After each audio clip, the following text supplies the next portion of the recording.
And so with your training in samadhi and developing mindfulness, that this hasn't progressed in 16 years. What that shows is that your mindfulness hasn't been consistent. And so when perhaps you're sitting in meditation and you have some degree of mindfulness, but when you leave that formal meditation, you also leave your mindfulness behind. And so whether you practice doing Zen practice or Theravada practice, what that is about is the cultivation of mindfulness and bringing the mind to have firm samadhi. But when mindfulness is not good, then you won't develop. Because mindfulness isn't there, peace won't arise, and then wisdom is absent. And so one of the great teachers gave a simile to it being like going fishing in a pond that has no fish. And no matter if you do that for many years, 16 years, 20 years, 30 years, you'll never catch any fish because the pond doesn't have any fish. And so you can try when you're meditating to be reciting a mantra, for instance, and to see, well, is your mind staying with that or not, or is it getting distracted? If it's distracted, then try to pull it back to be with that, and try to make that consistent. And then look at each time you practice, so maybe over the space of an hour or half an hour, is your mindfulness with that object? And if it's just with it a small amount, then you won't have any peace and you won't be developing. All that will be happening is the mind will be following sensory experiences. And so practicing meditation in the way of Zen, so this is the way of wisdom. And so for those who don't have wisdom, a very deep level of wisdom, it's hard for them to study it in a way that they understand it. And so previously, there's myself and other monks who had studied the way, practices of Zen. It's Venerable Ajahn Chah. He said that Zen is for people who are mature already, for grown-ups, because it's very deep and profound. And if one is just a child and one's practice hasn't reached that level yet, then it's very difficult for them to understand the meaning of Zen. Because it's a very pure wisdom that they teach. And for one to be able to understand it, the mind needs to have well-established samadhi in order for that understanding to arise. And so Bodhidhamma, or the sixth patriarch, they had samadhi which was full already. And so it just took them just a small amount of knowledge, and then they could gain an understanding from that. So there's a story that I had read before, that one Zen master was teaching his disciple, and he had a Buddha image that was made out of wood. And so he took that image and was kind of scraping away at it. And his disciple asked him, "What are you doing?" And he said, "Well, I'm trying to find relics." And so the disciple asked, "Well, how are you going to find relics in there?" But when he asked that, then there was knowledge, this clear knowing that came up with him. He could see all things as being empty. And so this is the kind of wisdom of Zen. But for those who don't have wisdom, it's difficult for them to penetrate that and understand it. Because it's only for people who are up to that point, who are ready for it, who are able to understand. So therefore, for the person who's asking this question, you've been practicing for 16 years, so maybe your Zen teacher has been teaching you in the way of wisdom, but your samadhi isn't yet firm enough to be able to gain a knowledge and understanding from that. So therefore you should carry on training until your parami, your spiritual virtues, are full, and then you will be able to understand. So to talk further about the practice of Zen, studying Zen, they call Zazen as sitting in meditation and being really sincere in doing that, really being intent on meditating in order to bring the mind to peace, being very focused on an object so that samadhi arises, and for the sake of entering into wisdom. And so this is one way of practicing Zen. And another way that they use in the Rinzai school of Zen is asking questions, what they call koans. And so this is a means of practice that they use. And so the master will give a koan to his disciple, and then they reflect upon that until they're able to gain a clear knowledge from that by themselves. Or they can have like an interview with their teacher, and their teacher asks them questions and they try to answer those questions. So there are many methods that the Zen master can use. Or just like the example that I gave before of this master who was trying to find these relics within a wooden image. And then the disciple wondered, well, how are you going to find them there because it's made out of wood? There aren't any relics inside there. And then from that, this wisdom and clear knowing was able to arise and able to destroy avijja, tanha, upadana, this ignorance, craving, and clinging. Well, there was another story where there was a Zen master called Huang Po, who was a great master in Mahayana. And he taught his disciple, and when he was teaching one of his disciples, he hit them with his walking stick on three occasions. And this disciple felt kind of discouraged and sad because of that, and thought that, well, my teacher's, I don't want to study with my teacher. So he took leave from his teacher, and thinking how it is that his teacher had hit him like this. But his teacher told him that the reason that he hit him was so that he wouldn't suffer anymore. That's why he hit him on 3 occasions. And then the disciple understood clearly that really humans should be moving away from greed, hatred, and delusion, trying to destroy that so that suffering disappears. We shouldn't be thinking in ways that increase our suffering. And so this wisdom arose within him. What this shows is that the Zen masters need to be very quick and intelligent, so that they're able to understand their disciples and know how it is that they can teach their disciples so that they are able to attain. And so this is the way of wisdom. The next question.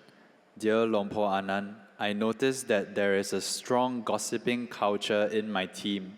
I felt uncomfortable about it, and I do not wish to join in their talks at times, as I am aware that gossip is not good.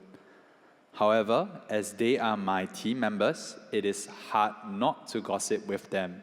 May I seek your advice if I should leave my current job?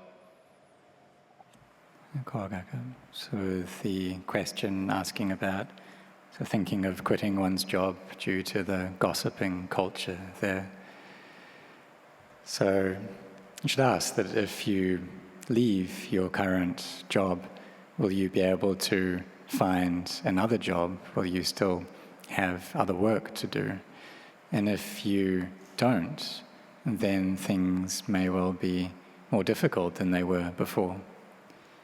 And if you don't have money, then things will be much harder.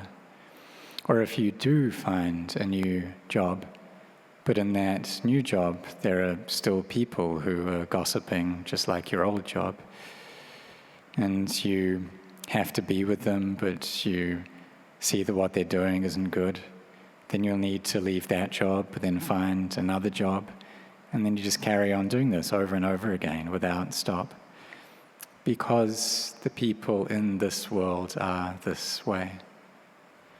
So we see that in this world there is praise and there is gossip, and this is something consistent in this world for it to be like this. So therefore you should bring about right view in your heart, and this is better, to see how it's normal for this world to be this way, and that sometimes people gossip with us, sometimes people gossip about us. But to have that knowledge and the mindfulness to see that this isn't a good thing. And so there's no need to run away from them. Just bring your mind into a balanced, centered place and carry on with your meditation. And so when people are gossiping like this, there's no need for you to gossip along with them. But you also have that just right, so that attitude, so that you don't become upset with what they're saying as well. So change your mind first. Have loving kindness in your mind, seeing how the reason that people gossip like this is because they have ignorance, which is conditioning their mind. And so have your mind established in loving kindness for both sides. And also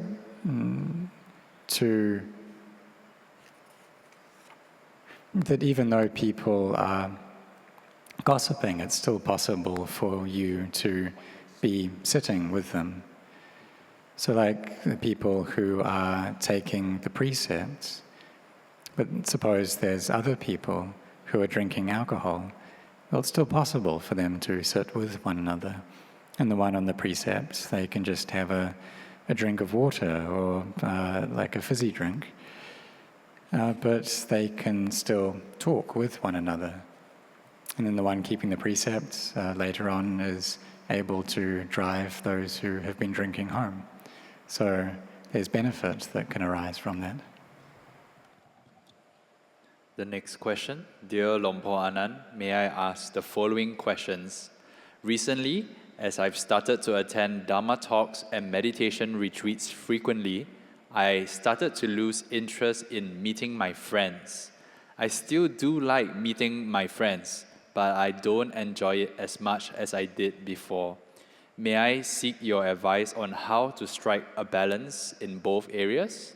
Second question, may I also ask, how do I overcome the fear of illnesses? Thank you, Lompo. So to answer the first question, so that when we listen to the Dhamma, and it's normal that our life begins to change, and we don't find the same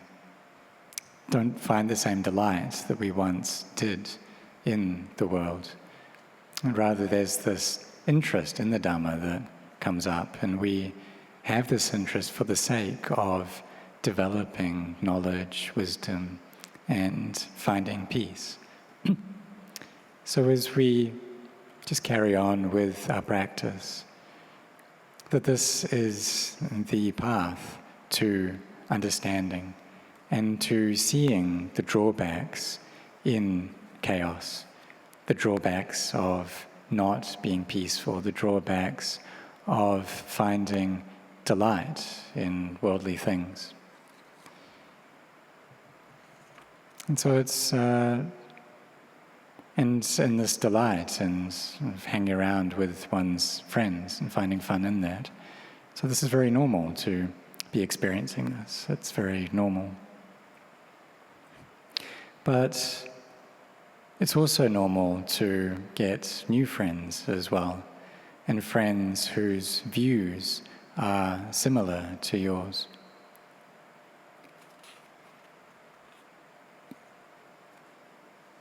And so even though there still is a sense of wanting to find fun and delight, it's not quite what it was before.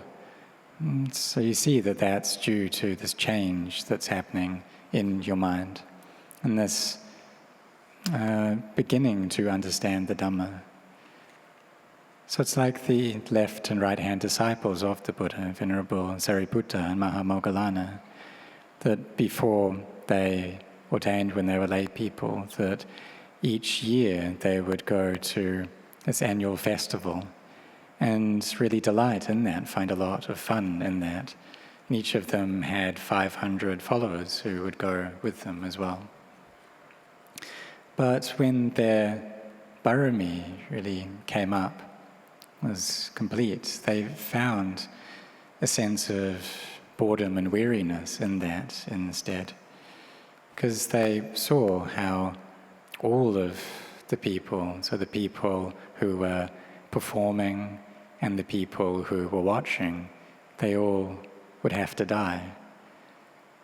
And so there's a sense of dispassion, sobriety coming up in the heart. And so their wisdom came up for both of them. And instead of seeking out that fun, they sought out freedom instead and became arahants after having listened to the Dhamma of the Buddha. But for us, we haven't reached that point yet, so we need to get things in balance. And so you find some fun, and that's okay in order to adjust your moods. And if you try to only be meditating, then that will be hard to do in the beginning. But eventually, as you practice and wisdom arises, then you'll see how everyone is destined for death. And for the second question, so overcoming a fear of illness, that for those who are training and practicing in meditation, the reason we do this is to overcome this fear. So even though there may be fear of sickness, fear of death, how much one experiences that is dependent upon what one has done in the past and the spiritual virtues that one has accumulated already. And so for those who have accumulated much of these, then they don't fear anything. But that depends upon the mindfulness and the wisdom that one has. So no matter what the case, one needs to be training frequently, to be meditating a lot, contemplating a lot, so that wisdom can arise. And when this does, then the amount of fear that we experience steadily reduces. But in the beginning, there may be this fear there, but don't worry about that, and just try to carry on training your mind.